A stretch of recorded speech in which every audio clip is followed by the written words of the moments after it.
সাধারণ অসুখ হলো সর্দি কাশি, এবং শীতকালে কিন্তু হার্ট অ্যাটাক করে। শীতকালে হার্ট অ্যাটাক করে। আর বাস্তব চিত্র হলো আরামদায়ক খাবারের আকাঙ্ক্ষা আমাদের শীতকালে বেশি হয়। আরামে থাকার বেশি, একটু ঠান্ডাতে শীতে বার হয়ে যায়।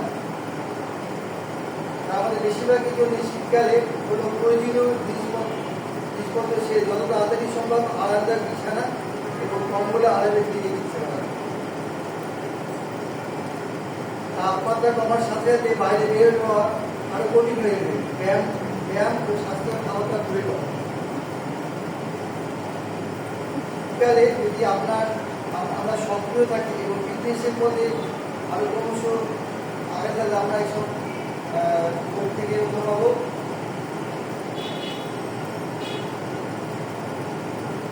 শীতকালে ওজন বৃদ্ধি বাস্তব চিত্র। শীতকালে ওজন বাড়ে বিজ্ঞান বলছে, এবং আমরা অনেকে আপনাকে যে চারটি সাবধান করে দেবো।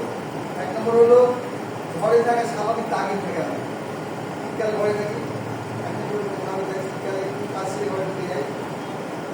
দুই নম্বর হলো ছোট দিনকে দোষ দিই, দিনগুলো ছোট হওয়ার অন্ধকারকে আসা, যার ফলে যে কোনো শারীরিক ক্রিয়াকলাপের জন্য বাইরে যাওয়া কঠিন হয়ে পড়ে। চীনে যাওয়া তো আরো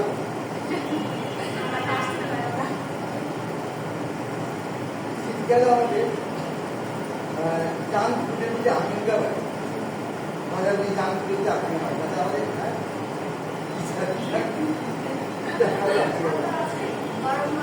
ভাপা পিঠা বেশি থাকে, ওজন বাড়ে। খেয়ে দিয়ে আমরা ক্ষমতা দিই। এই মৌসুমে আমরা বিভিন্ন ব্যাধিতে ভুগি।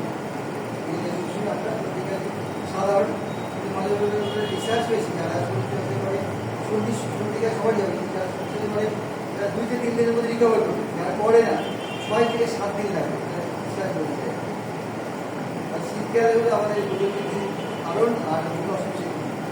এখন থেকে আমাদের সাধারণ ধারণা কি যে গরমকালে গরমকালে ওজন হবে, বিজ্ঞান কি বলছে ওজন গ্রীষ্ম বনাম শীতকাল।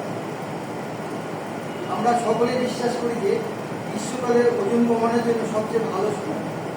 প্রচলিত আছে না বলি আমরা, কারণ এটি আরো ক্যালোরি পোড়াতে সাহায্য করছে। কিন্তু একটি নতুন গবেষণা ভিন্ন কথা বলছে। সেল রিপোর্টে মেডিসিনের নতুন গবেষণা অনুসারে ঠান্ডা পরিবেশে ব্যায়াম শরীরের বিভিন্ন তাপমাত্রার সাথে খাপ খাইয়ে নেওয়ার ক্ষমতা বাড়াতে পারে এবং শরীরে চর্বি পড়ানোর ক্ষমতা বাড়ে। ঠান্ডা পরিবেশে ব্যায়াম করলে যখন আমাদের ব্যায়াম করি শীতের সাথে ঠান্ডা একটা মানে ওই মানুষ গরম করার জন্যে ক্রিয়া করে, তখন সে ক্যালোরি বেশি বাড়ে। আর গরমের মধ্যে কম ক্যালোরি বাড়ে, কিন্তু আমরা গরমের মধ্যে আবহাওয়া এবং ওজন কমানোর মধ্যে যোগসূত্র গবেষণা করছে। গবেষণার অংশ হিসাবে কোপেনহেগ বিশ্ববিদ্যালয়ের বিশেষজ্ঞরা কিছু মানুষের উপর গবেষণা করেছেন যারা ঠান্ডা ঋতুতে ব্যায়াম করেছে এবং 2 বছরে থাকার পর তারা সমাজ হিসেবে গিয়েছিলেন। অন্যদিকে অনুদলকে নির্দিষ্ট পরিস্থিতি বেছে নিয়েছিলেন। দেখা গেছে ঠান্ডা আবহাওয়ায় যারা ব্যায়াম করেছে পরিবেশে তাপমাত্রা পরিবর্তনের সাথে সাথে খাপ খাইয়ে নিতে ভালো ছিল এবং তাদের তাপ নিয়ন্ত্রণ ক্ষমতা ভালো ছিল। অধিকন্তু গবেষকরা জানিয়েছেন যে ঠান্ডা আবহাওয়ায় শরীরের বাদামি চর্বি, দেখেন একটি বিশেষ ধরনের শরীরের চর্বি বেশি সক্রিয় হয়, যার শরীর ঠান্ডা হলে সক্রিয় হয়। এটি ঠান্ডার সময় শরীরের তাপমাত্রা বজায় রাখতে সাহায্য করে। উচ্চ তাপ উৎপাদনের কারণে শীতল আবহাওয়ার সময় বেশি ক্যালোরি করে। আর বলছি যে এইসব ব্যায়াম করলে হৃদরোগ, করোনারি আর্টারি রোগ, টাইপ 2 ডায়াবেটিস কিছুটা ঝুঁকি কম। এইসব ব্যায়াম করলে হৃদরোগ গবেষণা বলছি ঠান্ডা বা ব্যায়াম করলে হৃদরোগ, করোনারি আর্টারি রোগ, টাইপ 2 ডায়াবেটিস এবং উচ্চ রক্তচাপের ঝুঁকি কম। যদি এটি আকর্ষণীয় শোনাতে পারে, অনুগ্রহ করে মনে রাখবেন যে ওজন কমানোর ক্ষেত্রে আপনার খাদ্যাভ্যাস, ওয়ার্কআউটের সময়সূচি, জীবনযাত্রার পছন্দ সব কিছুই পার্থক্য তৈরি করে। আর শীতকালে ওজন কমানোর জন্য কিছু শাকসবজি পাওয়া যায়, যেমন গাজর, বিটরুট, তারপরে পালং শাক, এগুলো কিন্তু খুব ভালো লাগে।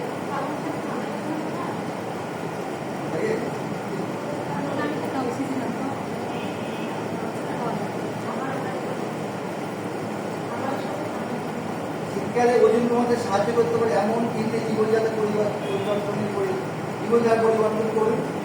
নতুন আভ্যন্তরীণ কার্য করার চেষ্টা করুন।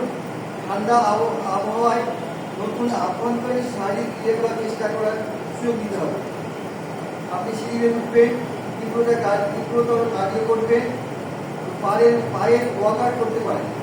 শীতকালে পায়ে নাচ, যোগব্যায়াম, বলছে নাচ, যোগব্যায়াম, মার্শাল আর্ট, কার্ডিও করে মার্শাল আর্ট, এগুলো আরও কিছু আভ্যন্তরীণ ক্রিয়াকলাপ যা আপনাকে ক্যালোরি করতে সাহায্য করবে।